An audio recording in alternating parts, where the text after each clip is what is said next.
ഇന്നൊരു രസകരമായ കഥ പറയാം. ഒരു രാജ്യത്ത് ഒരു രാജാവ് ഉണ്ടായിരുന്നു. ആ രാജാവ് ചെസ്സ് കളിയിൽ വളരെ വിദഗ്ധനായിരുന്നു. തന്നെ ആർക്കും തോൽപ്പിക്കാൻ പറ്റില്ല എന്നായിരുന്നു ആ രാജാവിൻ്റെ വിശ്വാസം. അതുകൊണ്ട് തന്നെ രാജാവിന് ഭയങ്കര അഹങ്കാരമായിരുന്നു.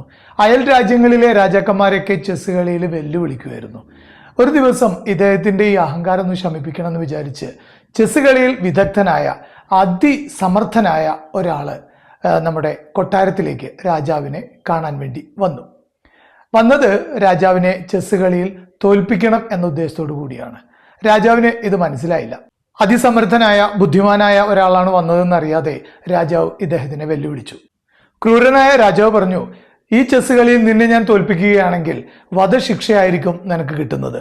പകരം നീ എന്നെ തോൽപ്പിക്കുകയാണെങ്കിൽ നിനക്ക് എന്തു വേണം എന്ന് വളരെ അഹങ്കാരത്തോടു കൂടി രാജാവ് ഈ വ്യക്തിയോട് ചോദിച്ചു.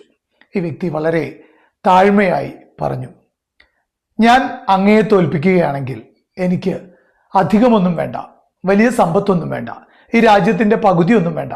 എനിക്ക് ഈ ചെസ്സ് പലകയിലെ ഓരോ കള്ളിയിലും ഗോതമ്പ് മണികൾ തന്നാൽ മതി. ഇത് കേട്ട് രാജാവ് പൊട്ടിച്ചിരിച്ചു. അപ്പോൾ ഇദ്ദേഹം പറഞ്ഞു, എനിക്ക് അങ്ങ് ഉദ്ദേശിക്കുന്നത് പോലെ അല്ല. ഒന്നാമത്തെ ചതുരംഗ പലകയിൽ ചെസ്സിൻ്റെ കള്ളിയിൽ ഒരു ഗോതമ്പ് മണി, രണ്ടാമത്തെ പലകയിൽ ഇതിൻ്റെ ഇരട്ടി, അതായത് ഒന്നാമത്തെ പലകയിൽ വെച്ചതിൻ്റെ ഇരട്ടി വേണം. അങ്ങനെ 64 കള്ളിയിലും എനിക്ക് ഗോതമ്പ് മണികൾ തന്നാൽ മതി. രാജാവിന് വലിയ സന്തോഷമായി. കുറേ ഇദ്ദേഹത്തിനെ കളിയാക്കുകയും ചെയ്തു. കാരണം രാജ്യത്ത് ധാരാളം ഗോതമ്പ് മണികളുണ്ട്. രാജാവിന് വല്ലാത്ത പരിഹാസം തോന്നി.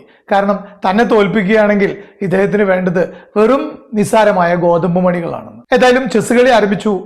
വൈകാതെ തന്നെ രാജാവ് തോറ്റു.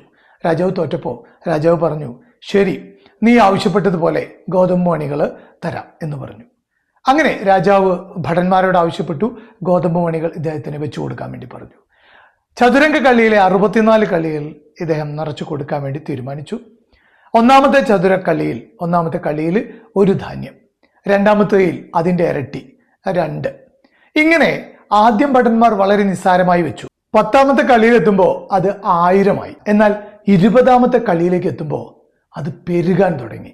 പെരുകി എന്ന് പറഞ്ഞു കഴിഞ്ഞാൽ നമുക്കൊക്കെ മനസ്സിൽ വിചാരിക്കുന്ന ഒരു സംഖ്യ ഉണ്ടല്ലോ, അതിനും അപ്പുറത്തേക്ക് 10 ലക്ഷം. 10ാമത്തെ കള്ളിയിൽ 1000 ആയിരുന്നെങ്കിൽ തുടർന്ന് വരുന്ന 10 കള്ളിയിലേക്ക് എത്തുമ്പോഴേക്കും ഇത് ഇരട്ടിച്ച് 10 ലക്ഷമായി. 30ാമത്തെ കള്ളിയിലെത്തുമ്പോൾ അത് 50 കോടിയായി. 40ാമത്തെ കള്ളിയിലെത്തുമ്പോൾ 5 ലക്ഷം കോടി ധാന്യങ്ങൾ ഇദ്ദേഹത്തിന് വെച്ചു കൊടുക്കേണ്ടി വന്നു. അങ്ങനെ 64 കള്ളികളിലും ധാന്യം വെക്കുന്നതിനെ കുറിച്ച് ആലോചിച്ച